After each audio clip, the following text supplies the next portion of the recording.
Yo, what is up? What is up? What is up? It is me. It is I am him. Crunk Chocolates live from our good friends at FanFest. And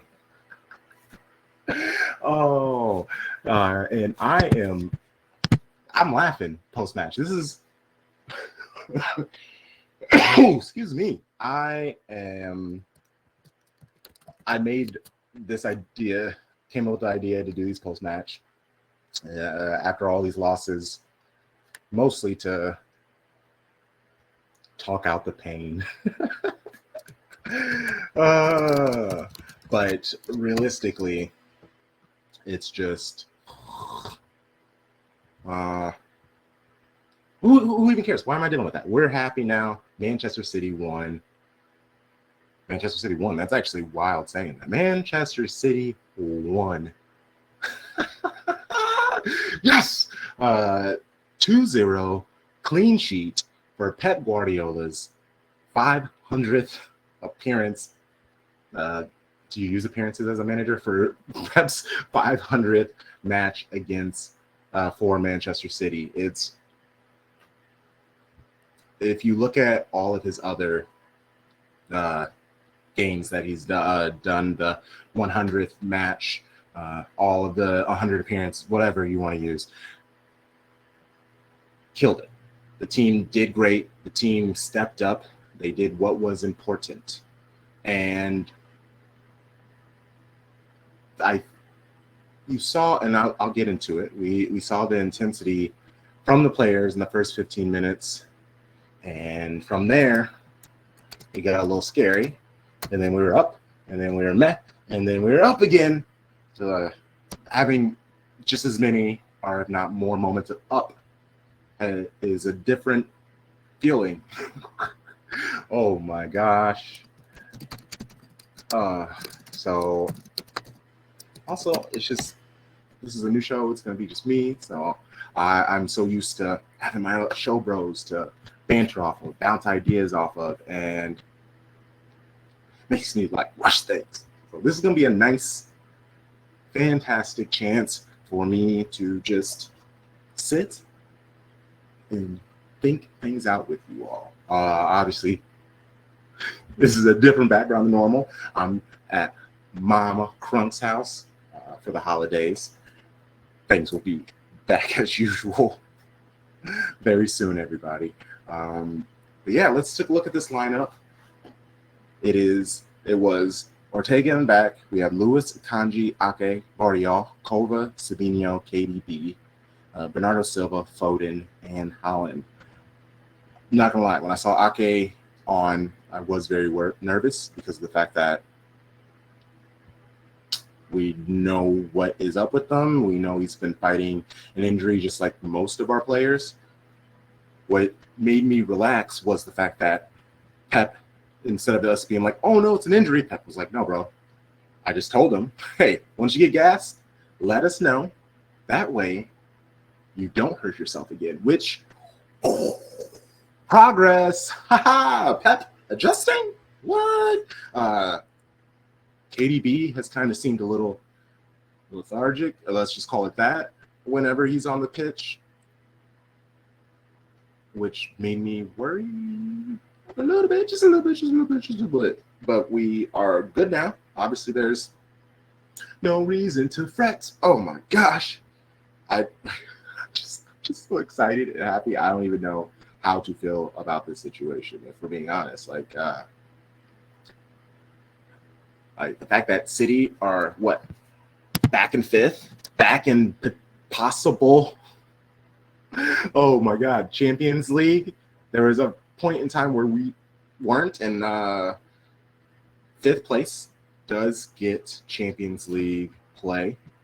That is if the coefficient is raised high enough, which means Manchester City does need to make the knockout round. If City somehow get knocked out of the Champions League, I think we lose that coefficient, and another one of the league's top leagues gets an extra spot. We may need that, but also it could be one of those things that Nottingham Forest, we could be helping them out. They're in second right now behind Liverpool. Can you believe that? 5 points behind Liverpool. And City sits 6 points behind Nottingham Forest. And I'm just picking them out because that's one of these things are not like the other. I'm sorry. It is what it is. But I'm happy to see them there. I was really hoping Everton were going to be able to handle business, but scoring goals is tough, especially against a team like Nottingham Forest, who also love holding on to the ball. They love making things difficult. Oh my God, I just saw a post of Alex Greenwood, and I'm happy that she is doing her thing on social media, but her missing has been obvious. I'm here talking about Man City, man. There will be a post-match show for City women anyway, coming very soon once they're back, basically. Copy. Hey, sorry, trying to share on social media. It's a one-man job over here. Let's see. Link. Post-match reactions. Like, the vibes are so great. I got waffles and sausage waiting for me when I'm done. A little victory brunch. Like, what is that? So I'm just hoping the good vibes can continue. Hold on, there we go. Boom, boom, boom, boom, boom. Let's go, baby. Yeah, sorry. Lineup. Let's just move to the next topic, shall we? The player ratings. What I'm going to do is I'll go through them through halves and just give the player rating, how I saw the player playing, and then we'll move over to the second half and go from there. Shall we? That's my Bane impersonation. And that's almost how I was feeling. I was about ready to take on the entire footballing world if Manchester City continue their terrible play. Goodness gracious. That's here nor there. We are winners now, and I have a winning mentality. I'm going to be honest. The win was so crazy. Your boy made a TikTok. So that's going to be shared. Overall, again, this has nothing to do with nothing, but big things, obviously, like this show, the post-match show. We are going to be doing more of these with our good friends at FanFest. This new and constantly improving because, be honest, I kind of, urged them to just let me on here, let me at it, let me see what the new things are going on here. So it has been wonderful and exciting to try out all of the new in FanFest and building with it. Should we start off first half? Let's start off with Ortega. He had a great stop that basically would have ruined everything. That header back to Josko, which we will get to. Again, his first half numbers, not great, but he showed up for it in the second.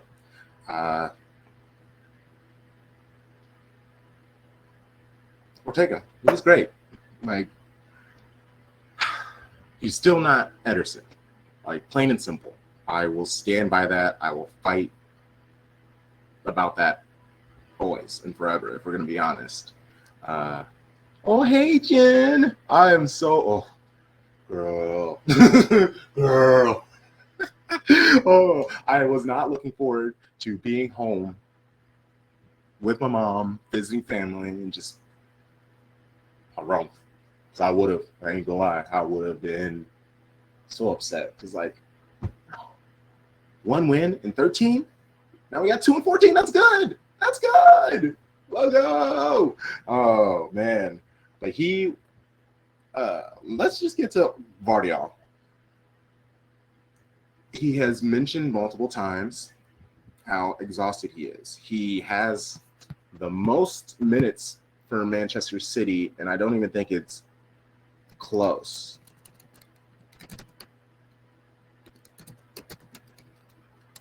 Let me check real quick.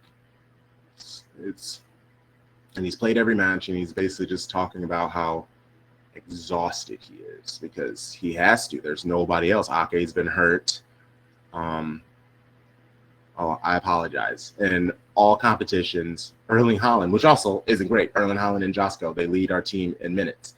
Haaland has 18 starts. Vardial only has 16. Josko, 1,482 minutes. And then the next defender is Rico Lewis at 1,203. He's been benched. He's been able to get rest. Manuel Akanji's been able to get rest. Ruben Diaz, and I know these are because they're injured. So it's just is it really rest if you're sick and things like that? Also, if you hear just some random yelling in the back, my niece just got here. She's a lot. So, a lot in the best way. So, Vardial, with all of that tired legs that he has, that header that he hit back to Ortega, super slow. He didn't see Vardy. First off, I'm just thankful James Vardy is an old man, because if this was young Vardy, if this was prime Vardy, easily would have had a first half trick. They were just feeding mans. It was stressful. And what I will say, the rest of the defense, other than that moment on Vardy, it wasn't awful. It was a stressful moment, but other than that, he had a very good first half. So, Ortega, I gave him a 7 because I didn't like. There were a few moments that he still leaves a little something to be desired. And he's not Ederson, but even Ederson is not Ederson. He seems to be struggling. Lewis. Vardial. I gave him a 6.5 for the first half. Ake and Akanji, and Lewis, I just gave them all 7.5s. I think they were slightly better than average. Lewis looks rested. He seemed ready to fight. He wasn't getting tossed around left and right, and I know that's because of his size, but also fatigue. He's usually able to fight harder and things like that, but once you're tired, you can't give the energy that you used to. Akanji, Ake looked great. We all knew that he was going to be injured, or he's returning back from an injury. He's trying to get back in health. I was just worried about if there were going to be any breaks and long balls that would force Ake to long stride, those runs. Every single time I see him sprinting, it stresses me out so much. You can tell in his run that he's not the most comfortable. And then Kanji, he's been so solid for City, and it's been amazing. Sabinho, midfield, Kovacic. He was honestly amazing. He was able to, defense, we know, he's not great at that. So I try to give him grace. But when he was on the ball, he made so many of those charging runs, and that's what's needed right now. Sure, defense is great. You have to score more than the other team now. And I think Cole is the man for that. He's just able to run, pushing things, brings a calm to the ball, which is needed so badly. Bernardo, 5. He did not look great. He looked exhausted. He did a lot of work against Everton. I saw what he tried to do. City could have won. And if they would have won against Everton, it would have been because of him. Yes, he had the deflected goal, but I just mean the energy that he gave. It was amazing. It was inspirational. And I think that's kind of what pushed me towards a match like today. But yeah, Silva wasn't great, but unfortunately, who was worse, but didn't really got a better number? Phil Foden. I gave him a 6. And the reason why I gave him a 6 in the first half was he just seemed to care about the attack. When City had to press, there was no intensity to it. Running back, he's the young in the midfield between Phil Foden, Bernardo Silva, and Mateo Kovacic. Who do you think should be the one?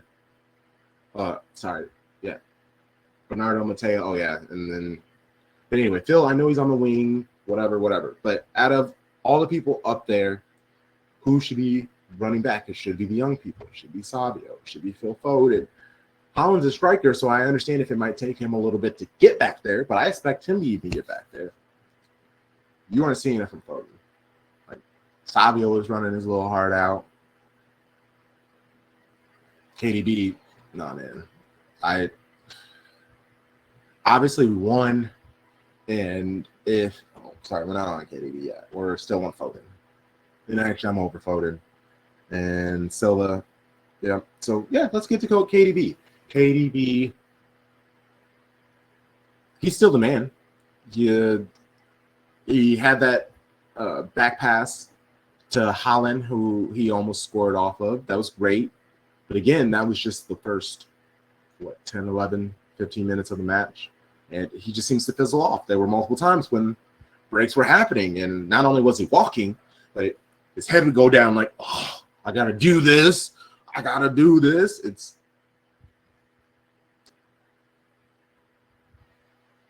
I see that too much with these players. Like, just unhappy, unwilling, upset even to be running. And we need, what is this? And I need better from them. What's happening? What's happening? What's happening?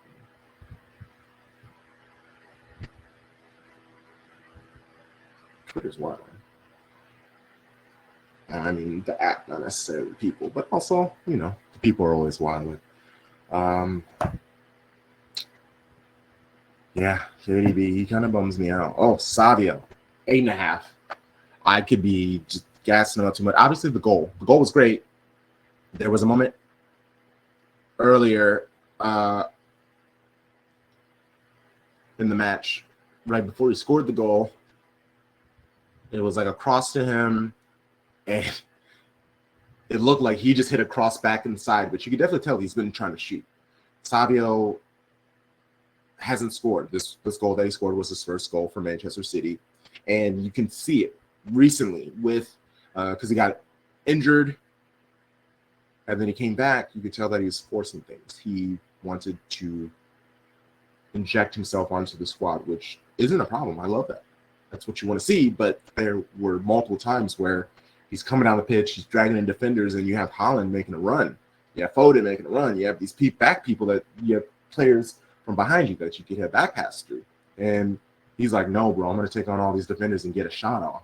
And I want that, but there's no need for him to be taking 5, 6, 7, 8 shots in a match, just especially when they go so high, bro.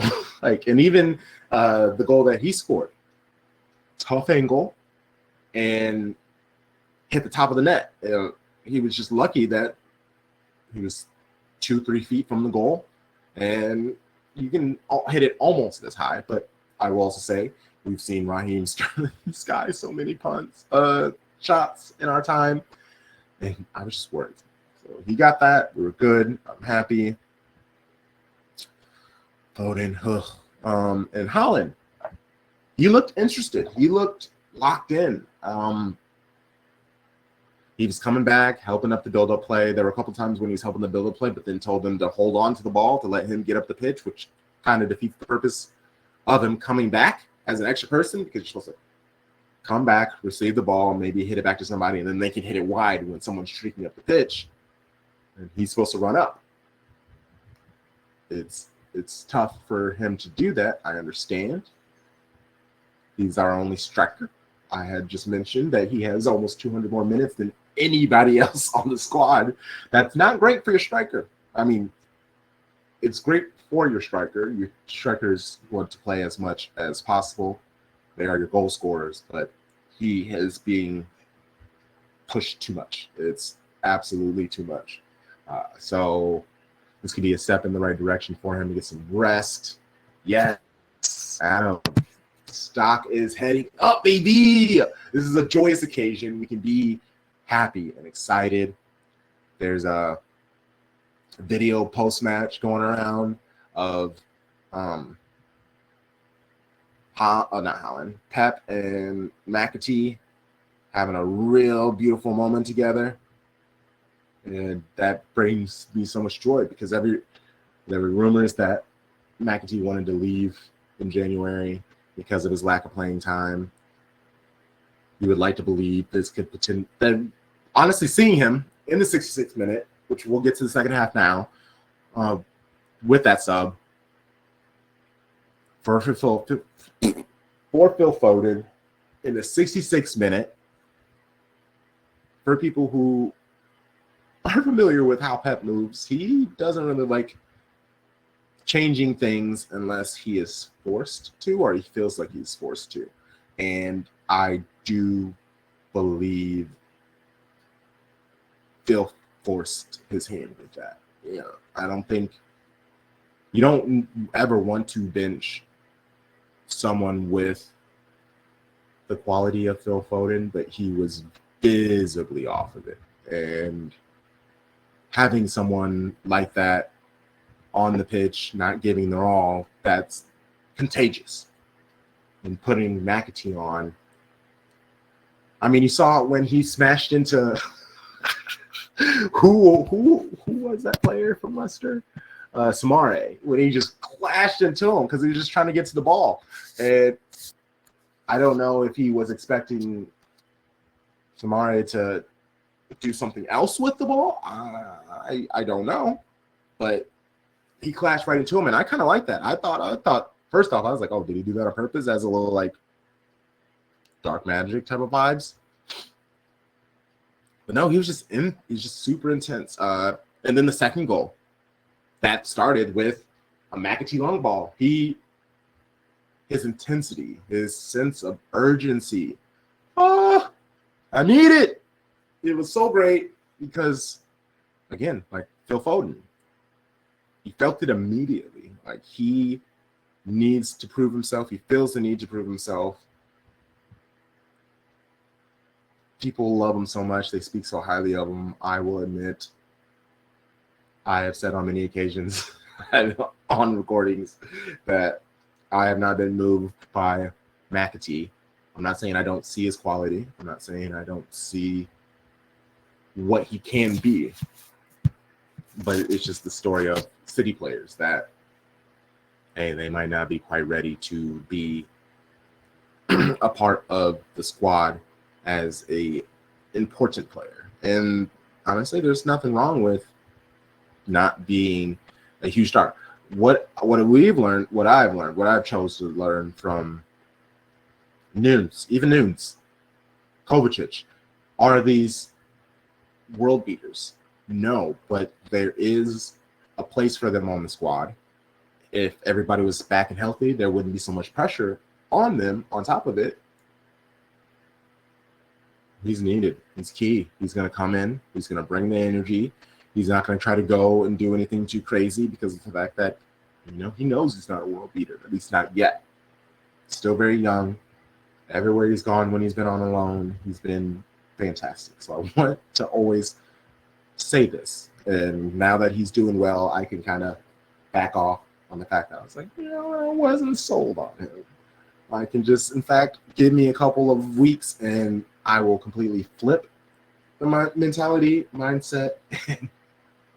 I'll even start lying and being like, nope, I knew he was great the entire time. And if you think I'm a liar, prove it.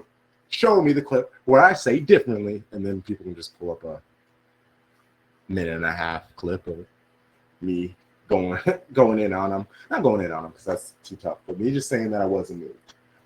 Holland in the second half, boy turned it up. So that's a 10.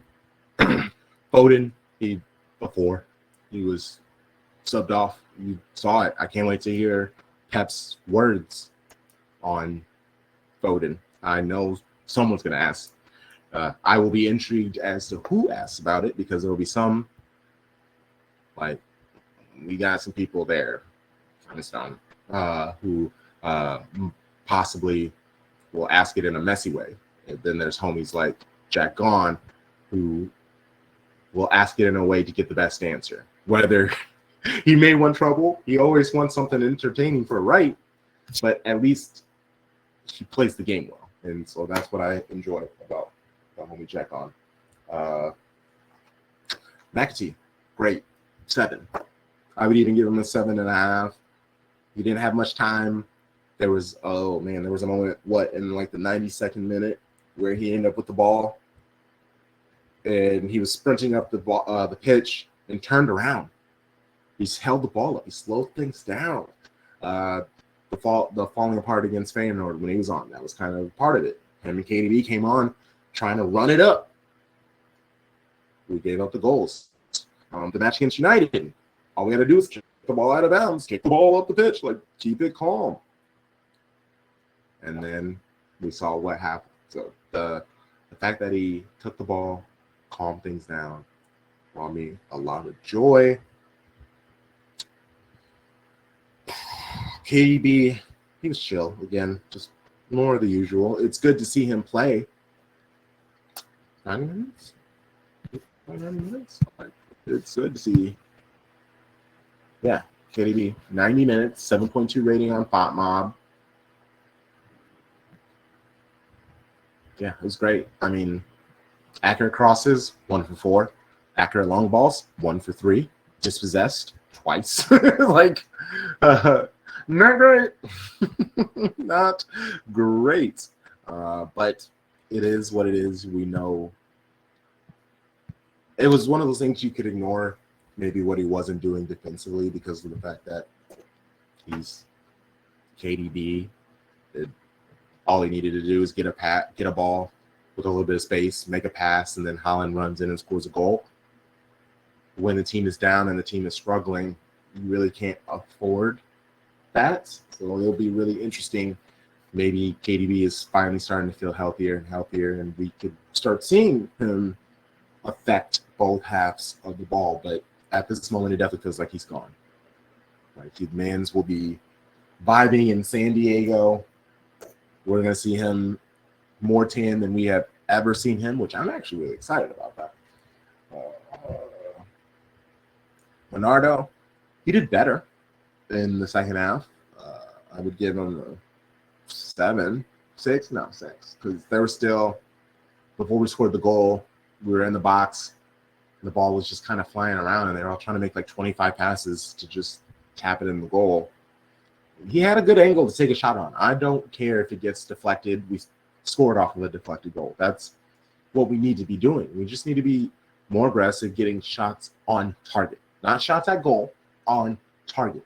He had space to just hit it low in an angle, but I'm aware that Trivella, bro tried to Trivella against Everton, and then all he had to do was just like put his foot out and it kind of flew past Pickford. I think that obviously messed up his confidence in front of goal, but hey, it is what it is. Savinho, more of the same.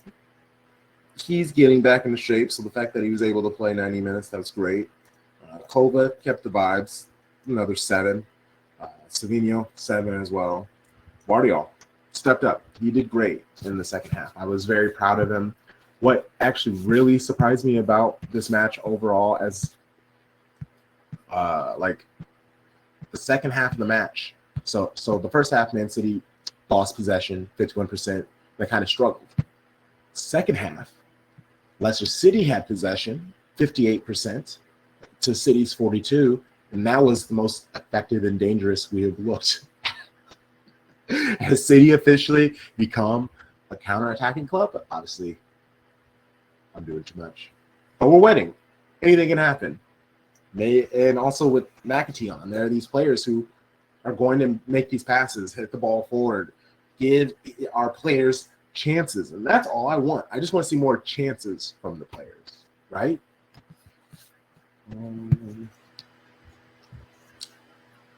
Ake, who was subbed off for Walker. Walker did great. He came on. I didn't think about him. I wasn't upset with him. We're good. Kanji, there was a moment he was beat to a through ball, and he just kind of like stopped and watched. It made me a little worried that maybe he's injured. But Pep played him 90 minutes. Even if he is injured, he it must not be bad enough for him to not play the entire time.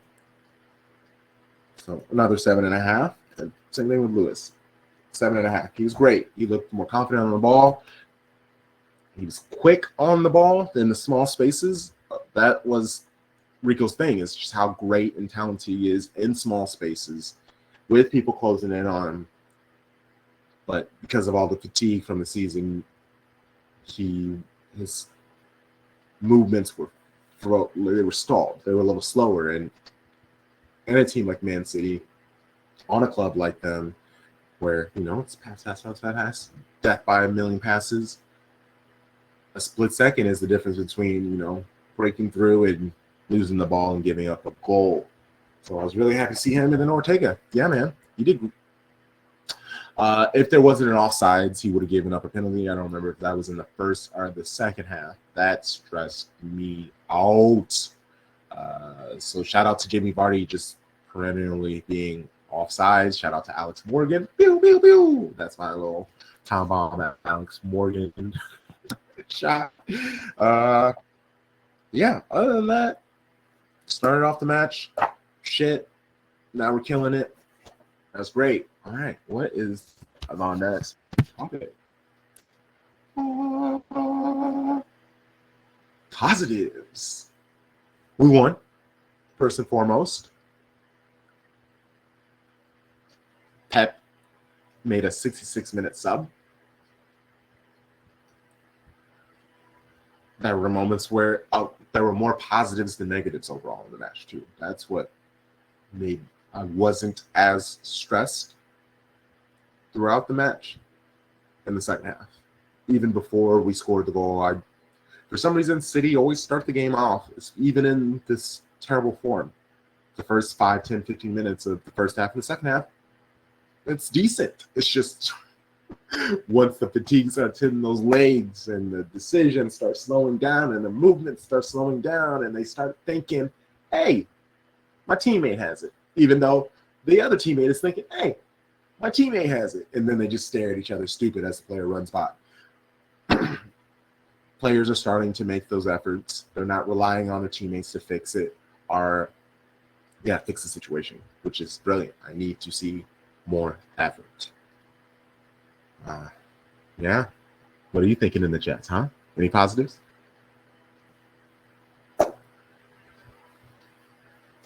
Negatives. I'm going to be honest with, it's all the simple stuff. It's the moments of fatigue. It's the silly moments that is due to the fatigue. But after a win, I don't even want to be too negative about the situation. I refuse to, actually. It's not that I can't. I just won't. We need to take this positivity, the good, and do more and better with it. Yeah. Is there a next time? No, there's not. All right, baby. We have made it to the end. If there are any specific things that you want me to add in as a topic for our post-match conversations, let me know. What would you like to see? Let me know. I'm all here. This is the first one. It's going to be doing more of these in 2025 for City men and women. Post-match, if I'm free and available, I'll be here on FanFest. What I want you to do, if you have registered for FanFest, check out the open space. They now have threads where we can have conversations with each other. It's very much more for community, which is what I love. It's almost a one-stop shop. There's games, there's trivias, there's raffles. There's currently a contest in the festive fixture time where, depending on whoever has the most points, FanFest is willing to pay for you to go see your favorite team. So you don't even have to be a Man City fan. You can like Fulham, like Nottingham Forest. You like Chelsea, you can like Arsenal. And if you win in that leaderboard, the ticket's all yours. That trip is all yours. I believe that ends January 1st, January 2nd. So that means we're just going to have to do some shows. We're going to have to figure out some ways to get people in here and getting all this intrigue and interest here. But until then, tell your friends, Tell your family, tell the citizens. City 2, Leicester 0, clean sheet, victory, baby! Ah! Oh, I'm Crunk Chocolate. I'm out of here. See you all. How locked am I? It's just like, when do we play next? In the Premier League, West Ham in 4 days, and then they'll get a week off for Salford City. So that's exciting.